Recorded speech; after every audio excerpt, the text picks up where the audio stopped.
Hi, Abraham. What I want to talk to you about is I get nervous about talking in front of a bunch of people. I know that's odd that that's my question, but I feel like if there's anybody that could help me get over this, it would be you. There's no help, and you should never do it again.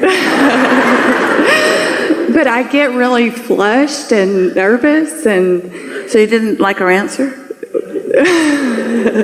No, well, I need to be in front of people for work, and need to be or want to be? I'm expected to be. Well, there's that, but feel the difference between needing to do something and somebody else expecting me to do it. And now hear these words. We said them earlier. They're our favorite words. It's the core, it's the key to so many wonderful things that are unfolding for all of you. Satisfaction comes from only one place, and that's having a desire and moving in the direction of it.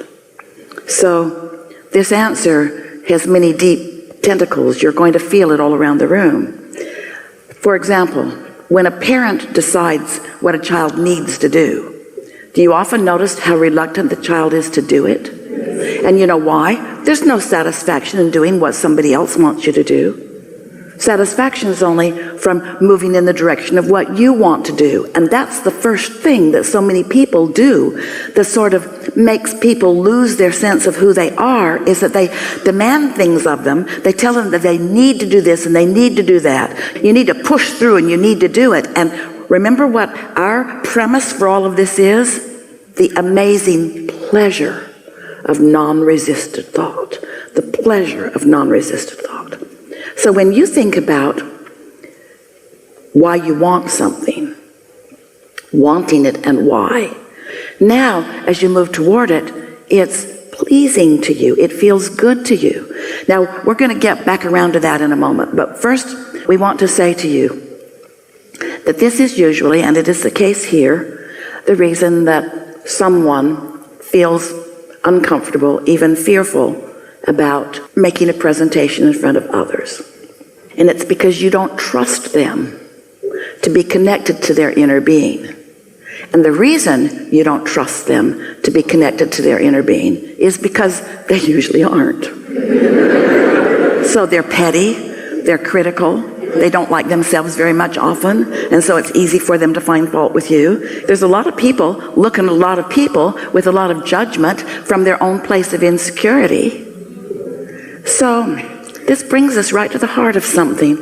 This is one of the most important things that will give you the greatest relief and the greatest clarity and then the greatest strength and then the greatest satisfaction. So just follow through with us on this just for a little bit. This inner being of yours that we've been talking about, this pure positive energy, larger part of you, who is always adoring you and always acknowledging your value, that's who you're wanting to tune to. You want to calibrate to your inner being who knows you, not to some disconnected person who's having a really hard time. It's an interesting thing. We hear people, often speakers, and they will stand on a stage, even in a crowd where there are many people who are on their side. But if there is a heckler or someone in disagreement, they say often, I don't know why I keep playing to the guy that I know doesn't like me. And we say, it's because there's this thing that humans do. It doesn't work well for you, but you keep doing it. We're hoping you get over it today. And that's where you want others to get you. Well, sometimes they're just not going to get you because they're on a different vibrational wavelength. You can't get sick enough to help sick people get well, or poor enough to help poor people be prosperous. You can't become confused enough to give somebody clarity. And yet that seems to be what so many want from you. They want your resonance with them where they are. And do you know, did you follow that just a little bit?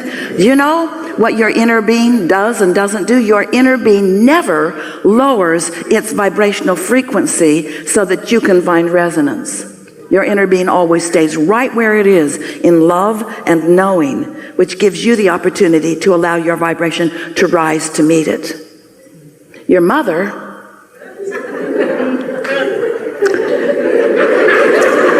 she moved around and she did you a disadvantage. She sided with you when you were complaining, and she sympathized with you when you were feeling sorry for yourself, and those sorts of things. But your inner being does not.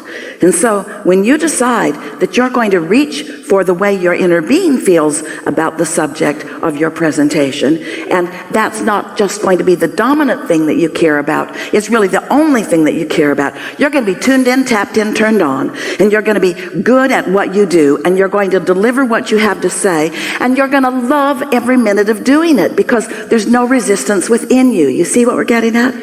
But in the minute that you turn your attention to what others think of you, can you imagine? So just to be absurd, to really make a strong point, let's say that it's important to you that you be appreciated by others, because it's easy to feel good. When you see something that makes you feel good, you feel good. And when you see something that makes you feel bad, you feel bad. And a lot of people would say, well, all of this stuff that makes me feel bad needs to change so that I can feel good. It's really a conditional approach to life. It's ridiculous and it's impossible. It's like putting out an advertisement that reaches everyone on the internet that says, here's my picture, and here's what I need from you should we meet. So, scan the crowds as you move through life, and if you see me, here's my list. Carry it with you. Or, you could just tune to your inner being.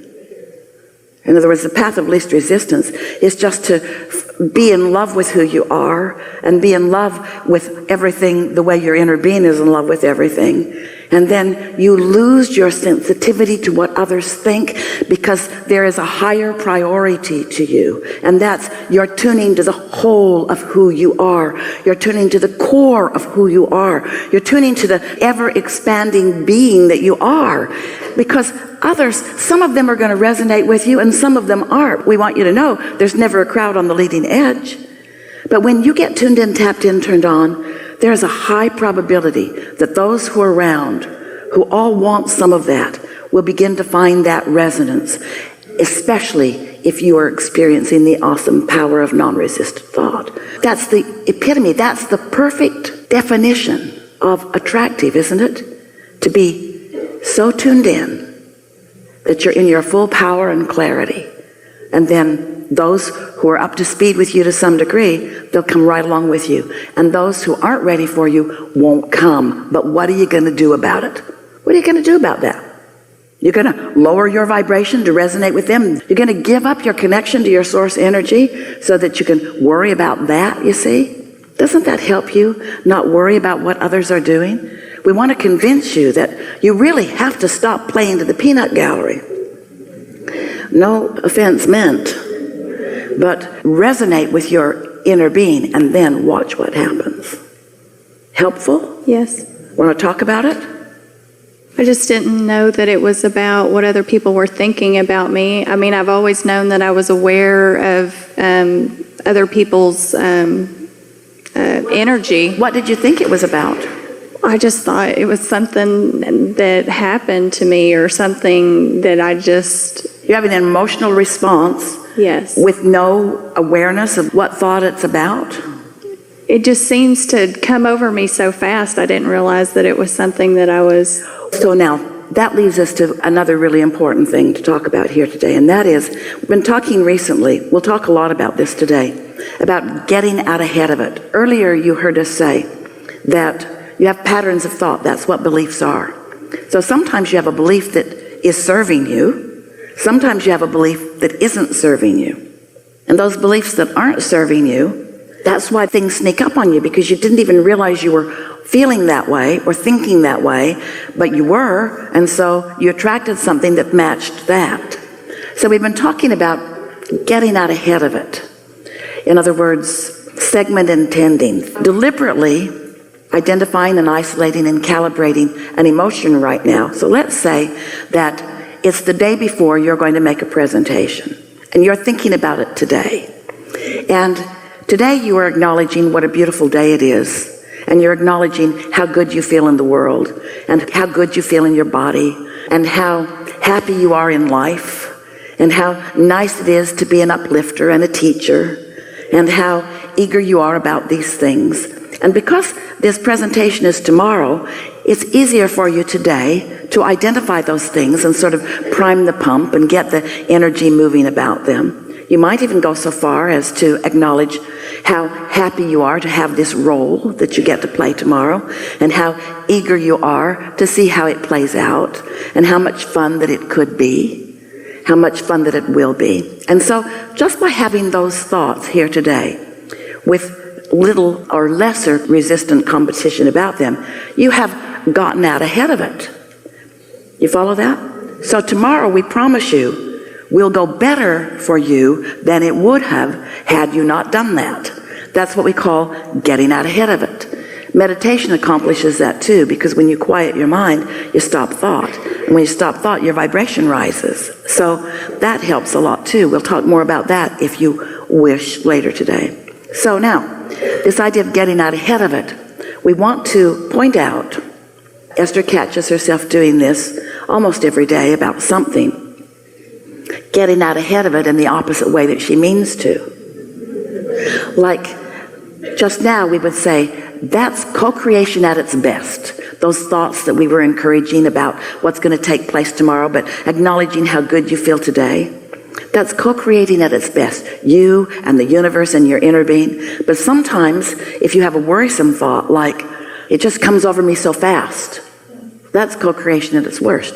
I don't know what happens. I just remember that I get prepared and I think I'm ready and then I'm not. Don't do that, because that's the opposite of what we're talking about. But it is getting you ready for something. It is preparing you for the next segment, but it's preparing you for a segment that you're not going to enjoy that much when you get there, you see. So when you start getting a handle on this and you start getting out ahead of it deliberately when it's easier, and then you start noticing how much better things go for you because you're out ahead. Esther has a notebook, a stack of notebooks now, and she decided to take this a little bit to an extreme, and so she is segment intending almost every segment of her life experience these days by sitting and writing for about 60 seconds about the next segment that she's moving into. Back in the very early days, Jerry asked, Abraham, are there any laws of the universe or anything that if we could really get a handle on, it would help us to understand how all of this works? And we said, there's the law of attraction, and then we defined it. That which is likened to itself is drawn. You're a vibrational being, and as you emanate a signal, you will attract like to you. The second law we called the law of deliberate creation. That's where you think on purpose. You can do it by default. That's what most people do. They look over there and they think about that, and they look over there and they think about that. But very few people are guiding their thoughts according to their guidance systems, because very few people are trying to harmonize with the larger part of them. They don't even know that larger part exists sometimes. And they certainly didn't realize that that larger part of them is thinking right here, right now about what they're thinking about. The law of deliberate creation. Paying attention to your emotions and thinking in the direction of what you want as your inner being does. The third is the law of allowing. That means I have isolated and identified and calibrated my frequency to the frequency of my source. So I have the clarity and the knowledge of all of that inside. Oh, it is so powerful. And then the fourth, we said, was segment intending. You're moving into a new segment all the time. When the phone rings, new segment. When you hang up the phone, new segment. When you're at the dinner table and all of you are there except that one who's always late, and then that one gets there, new segment. Constant new segments, new segments, new segments. And if you will stop and identify what you most want from this segment, you activate within yourself. You cause yourself to be one of the cooperative components that is already gathered. In other words, your inner being has already gathered cooperative components. Often you're the only holdout. But when you segment intend, often it causes you to be a cooperative component. So segment intending, Esther will write segment. Brush my teeth, put on my face, and comb my hair. That's her segment. Takes 30 minutes, segment. And then she will write, this may sound silly to you, but she will write, I feel such appreciation for this lovely space in which I can prepare myself for the day. I love this music that is playing right here and now. I love these products. Took me a while to find them. I really, really like them. I like the way this smells. I like the way this smells. I like the way this smells. In other words, just looking for things to feel good about and setting her vibrational frequency for well-being, for attraction.